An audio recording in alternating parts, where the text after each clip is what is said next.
have a finalist. The Suns coaching search is almost coming to a close. We'll talk about that. We also have to get into the Arizona Cardinals X factors for the 2025 season. So let's do it all next. The Ben Garcia Show. Yeah. Woo. Best show in the land. Yup. Listen. Come and get your information from Ben Garcia. Get the latest on your quarterback, running backs, and receivers. Tune in, so any other show you don't need them. Any news that he giving out, please just believe him. Giving out the latest prediction and top-notch analysis. Wanna hear the truth, better have thick skin like calluses. The latest move that your team just made can be damaging. The dudes ain't speaking no facts, they just be rambling. Lights, camera, action, turn on the show, go get the cameraman. Yeah. Lights, camera, action, turn on the show, go get the cameraman. The Ben Garcia Show. What is up, guys? Welcome into yet another edition of the Ben Garcia Show. There's a ton of things going on today, where it was kind of like last week, where it just felt like, to the point where I'm like, am I just making up stories? Also, my guys, Aaron, Michael in the chat. Listen, it says 7:15 is when the start time is, fellas. It isn't. It's never going to start later than that, or so I would hope. But I appreciate you guys being patient here on this edition of the Ben Garcia Show. Guys, do me a favor. Follow me on all social media platforms at Ben Garcia Show, as well as subscribe to this show on YouTube. Don't forget to like, share, subscribe, potentially even tell a friend about the Ben Garcia Show. A lot of things to get to today. I've got strong opinions on the Phoenix Suns head coaching search, and yesterday I was a little bit busier, so I was doing a bunch of stuff out of the house, and I was thinking to myself, it gave me a lot of time to really think about the Arizona Cardinals season. And for me, ultimately that means, okay, what are some ways we can break down that season to where we can just square it down to a couple of players that could transform the offense and the defense? So with that being said, let's go. Let's start right here with the Phoenix Suns. So yesterday we got our two finalists basically right after the show ended. That's one of the things that frustrates me about doing a morning show is, yes, we're the first one to react to major news that happened the day before. But oftentimes, we're the last ones to react to news that happened that same day because you got to wait until the next news cycle. Johnnie Bryant, the associate head coach, the number one assistant for Kenny Atkinson over with the Cleveland Cavaliers, is obviously a finalist. This is a guy who I have been beating my chest for over the last couple of weeks. There was a brief period where I was into Chris Quinn because Johnnie Bryant was taken out of the running. Well, or so I thought. So now that Johnnie Bryant is in, I've always been backing on my guy, Johnnie Bryant. But he's not the one that I'm really interested in discussing as much right now. We'll get to him in just a second. Jordan Ott, the assistant, one of the assistant head coaches, who is below Johnnie Bryant in the pecking order for head coach over with the Cleveland Cavaliers, is also a finalist for the Phoenix Suns head coaching search. Guys, I got to tell you, it's starting to really piss me off and annoy the hell out of me. The fact that Jordan Ott is a finalist, and it's strictly because Suns fans and some of media, I got to be honest with you, the media has mostly been right on this. He's from Michigan State, and I get it. I'd prefer they not hire someone from Michigan State, but it's literally just because I'm so sick and tired of talking about Michigan State. Guys,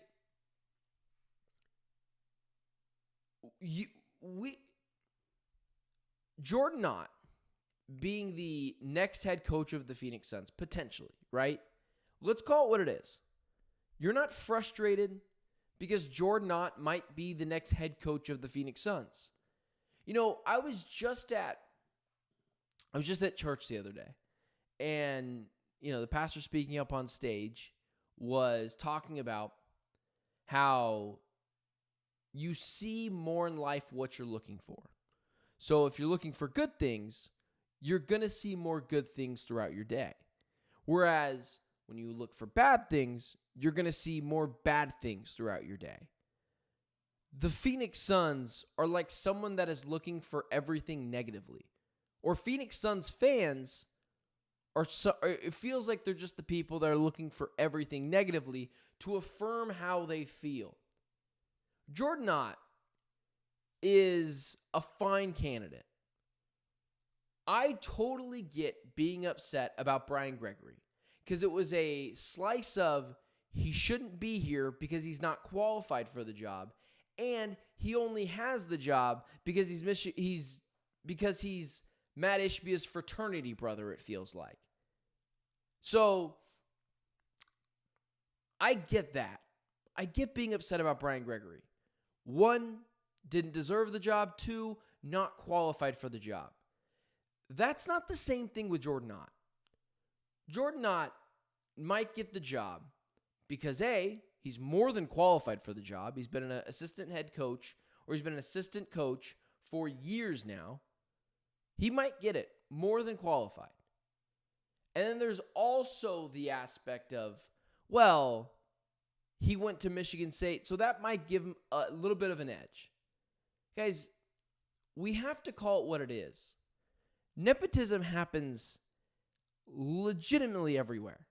Guys, the reason why I had to start my own show and do my own show each and every day on my own, where I'm producing, editing, speaking, writing, like all of that is me.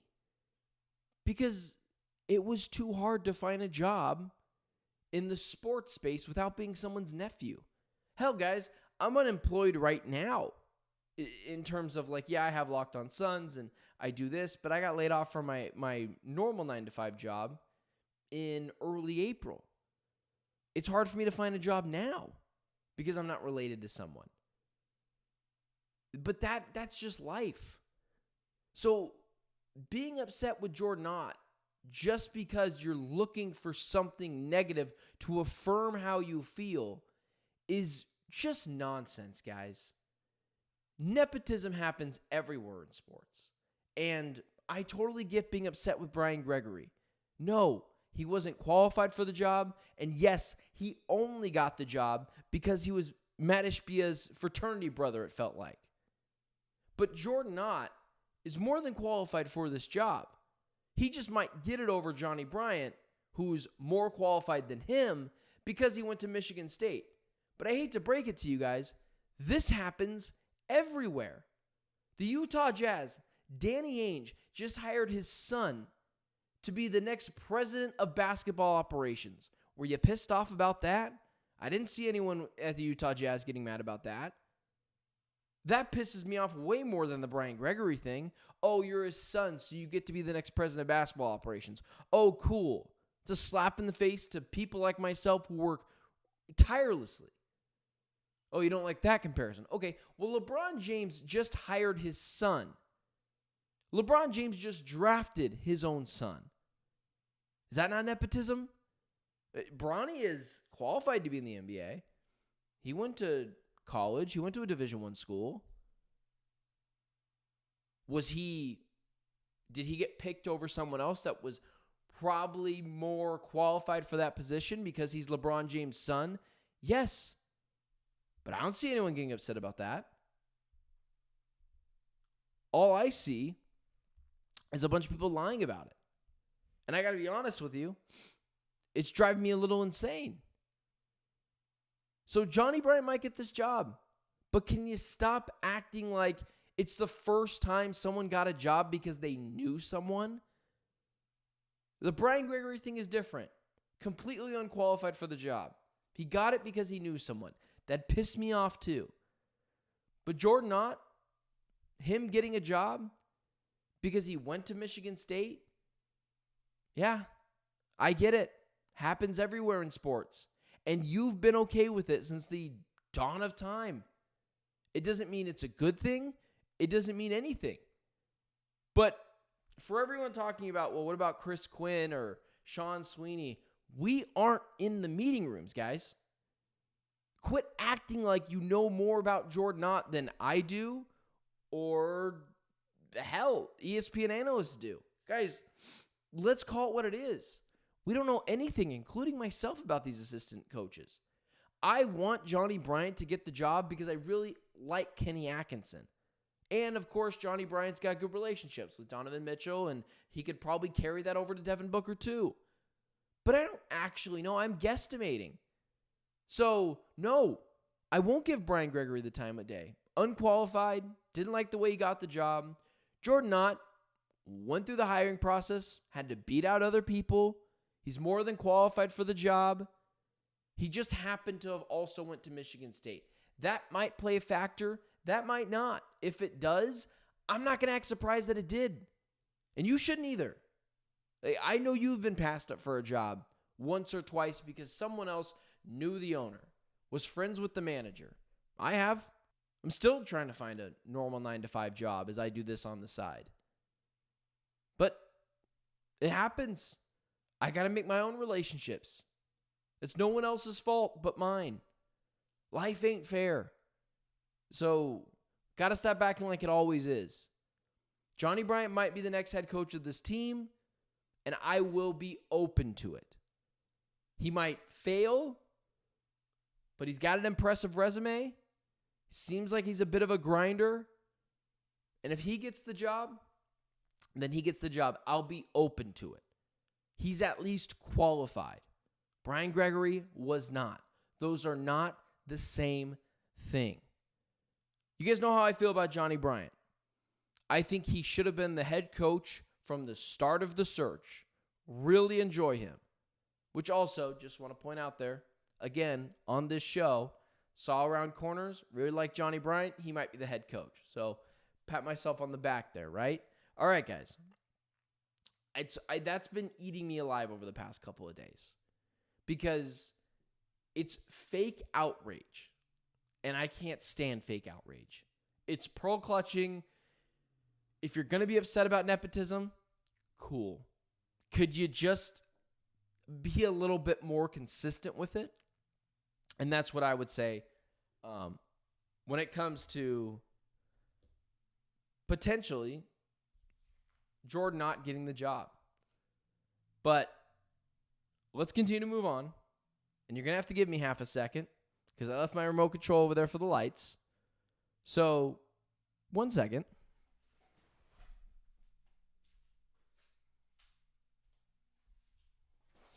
It's all right.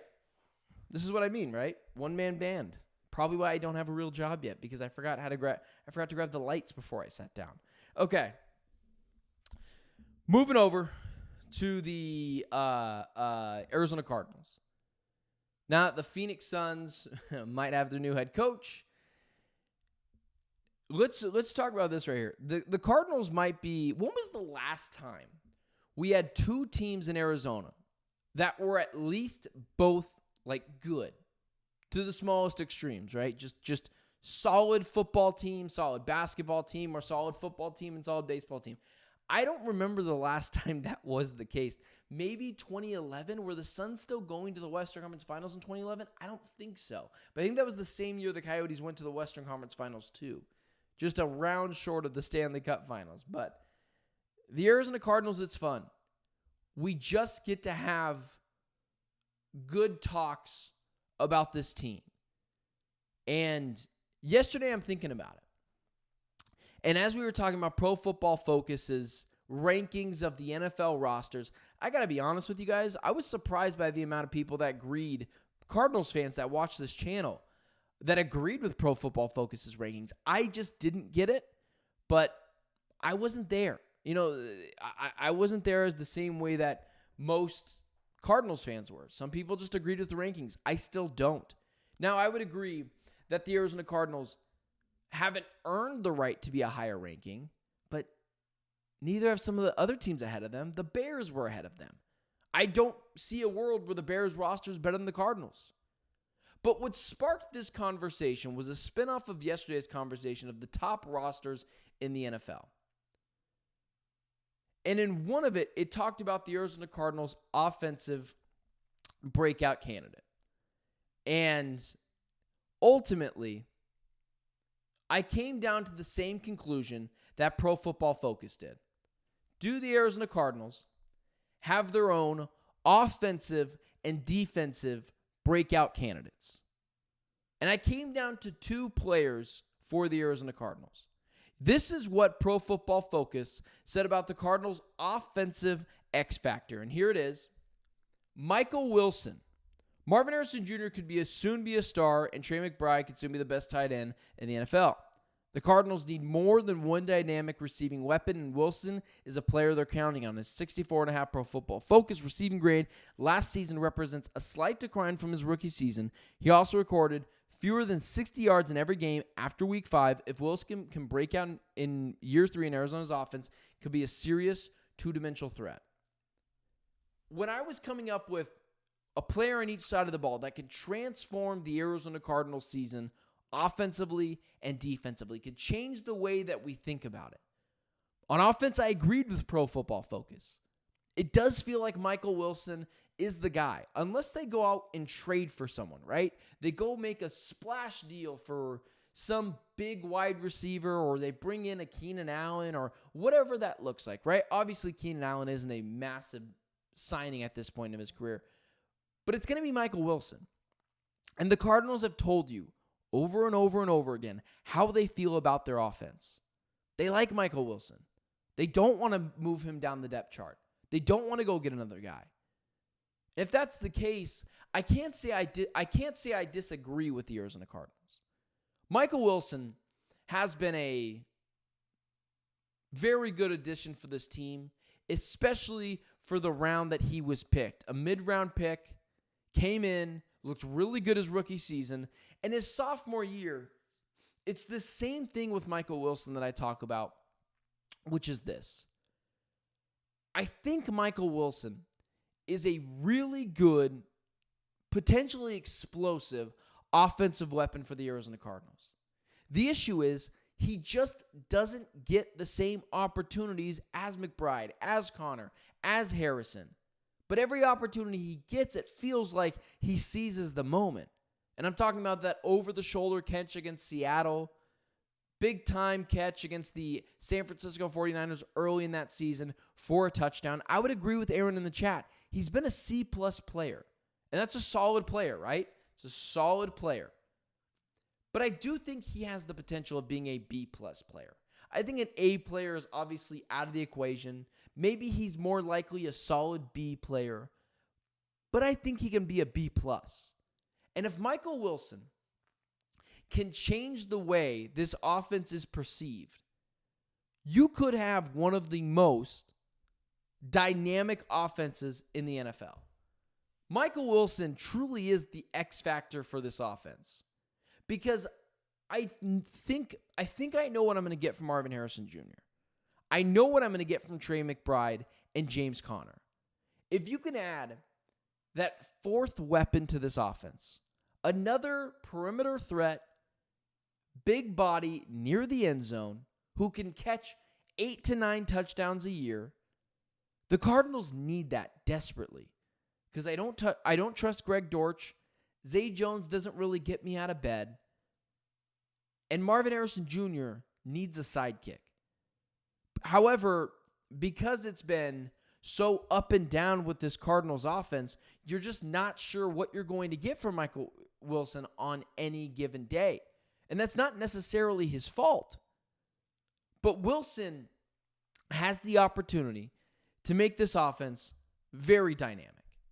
And so when it comes to all things Arizona Cardinals and Arizona Cardinals offense, you should have your eye on one guy more than anyone else, because we know what we're going to get from a Connor, a McBride, and for the most part, Marvin Harrison Jr. He was the 4 pick. He's got to be awesome.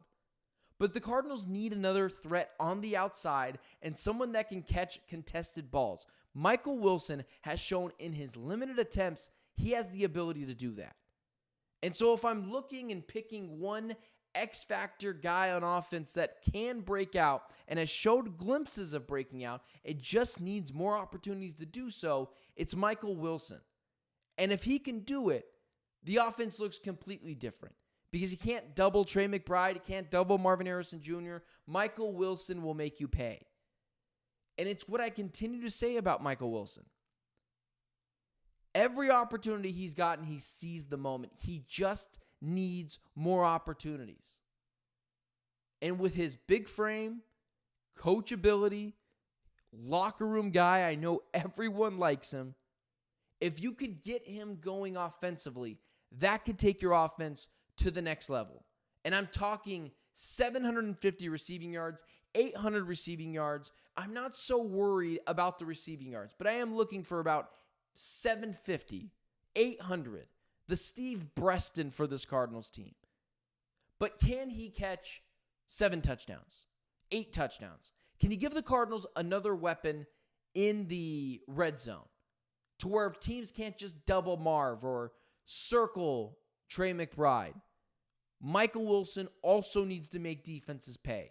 And I think he can. And I think there's a very good chance he will. He is the X factor for this Cardinals offense. He can change the way we think about it. And again, because I see Michael talking about it in the chat, we're absolutely going to have the Drew Petzing discussion later on this week. But Michael Wilson can still break out. That's my short synopsis of that. I still think he can be a breakout candidate for this Cardinals team. Let's talk about defensively. Pro Football Focus didn't mention defensively the X factor for the Cardinals. But they did mention someone, which I thought was really interesting.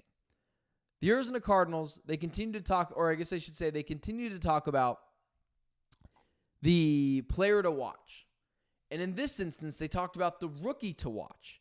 That being not their first-round pick, Walter Nolan, but Will Johnson. The Cardinals likely never expected Johnson to fall to them, but I'm sure glad they did. He posted an elite 91.3 Pro Football Focus coverage grade all 3 seasons at Michigan, ranking 5th among Power 4 cornerbacks. Meanwhile, Arizona's outside cornerbacks ranked 26th in the NFL in coverage grade last season. If he's healthy, Johnson has a chance to make a serious impact as a rookie. I totally get that, and I would go so far as to agree with that.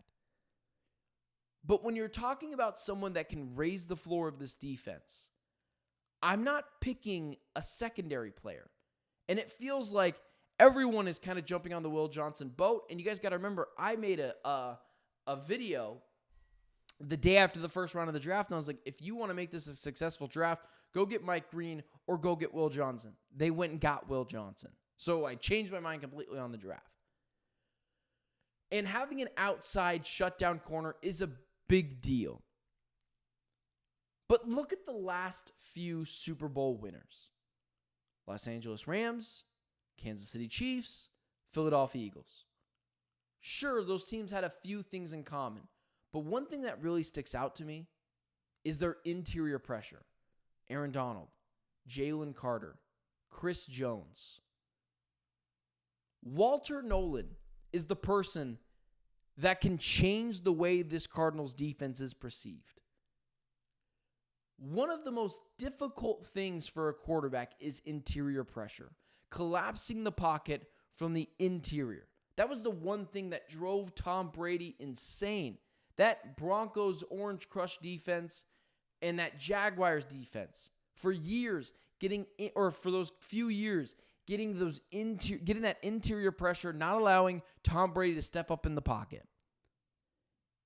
If Walter Nolan can impact as a rookie right away, he doesn't need to get 1 million sacks. He doesn't need to be insane.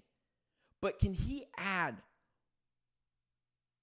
serious pressure to the interior of that defensive line, collapsing the pocket from the middle inside, allowing his pass rushers, Josh Sweat, Baron Browning, on the outside, Zaven Collins, to get the pressure around the offensive line? That would change the way the Arizona Cardinals defense is perceived. I like Will Johnson. I think the dude's going to be awesome.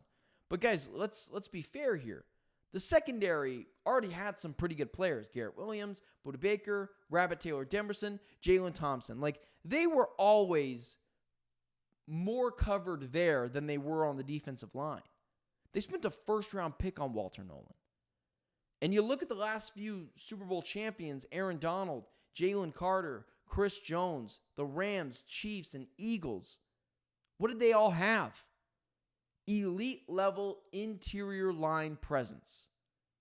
And if Walter Nolan in his rookie season can have some semblance of that, he's not going to be Chris Jones or Aaron Donald right away, but can he add an element to this defense that is suffocating from the middle interior of the defensive line? That makes life easier on everyone, and it makes life incredibly tough on the quarterback who can't step up in the pocket. So I like Will Johnson. Truly. I like Cody Simon. I like Budda Baker. But I think a defensive tackle, an elite level defensive tackle, if the Cardinals have one of those guys, is more important than a cornerback, than a safety, than a middle linebacker. Because if you can speed up that clock in the quarterback's head, that is more important. And so Walter Nolan, for me, is the defensive X factor who can, in his rookie season, if he has some semblance of those Super Bowl winning defensive tackles, I'm looking at Jalen Carter more so than I am Aaron Donald and Chris Jones. Those guys are Hall of Famers right away. There's still a lot to go for Carter from the Eagles. But can he have that kind of rookie season? Can he have a Jalen Carter-like rookie season? He was drafted higher than Jalen Carter. I think he can. When you're talking about X factors, defensively, guys that can raise the ceiling of this defense by just getting pressure up the middle, I think it's Walter Nolan. I don't think it's Will Johnson, who I like, or Budda Baker, who I love, or Garrett Williams. It's a guy that can disrupt the quarterback and speed up that mental clock in his head. All right, guys. Appreciate you guys being here. A little bit of a longer show today. We had some good things to talk about. Don't forget to like, share, subscribe, guys. You have no idea how much it helps me just to hit the like button. Comment on here as well. Tell me why you love me. Tell me why you hate me. I actually kind of like the hate me comments more. My wife doesn't, but I think they're hilarious. So if you hate watch me every day, please say it. I think it's hilarious. So thank you. Don't forget to like, share, subscribe, potentially even tell a friend about the Ben Garcia Show. And as well, guys, my social media platforms, TikTok and X specifically, have been like exploding with followers. Guys, I owe that to you. So follow me on all social media platforms at Ben Garcia Show. DM me, at me. I want to interact with you guys. If I don't interact with you guys once, interact with me again. I like talking to you guys. So thank you so much for making me a part of your day. And I will see you guys tomorrow at 7 a.m., 10 a.m. Eastern Standard Time, but no later than 10:15 Eastern Standard Time. Looking at you, Michael and Aaron, in the chat. Appreciate you guys making me a part of your day. And until tomorrow, it's been the Ben Garcia Show.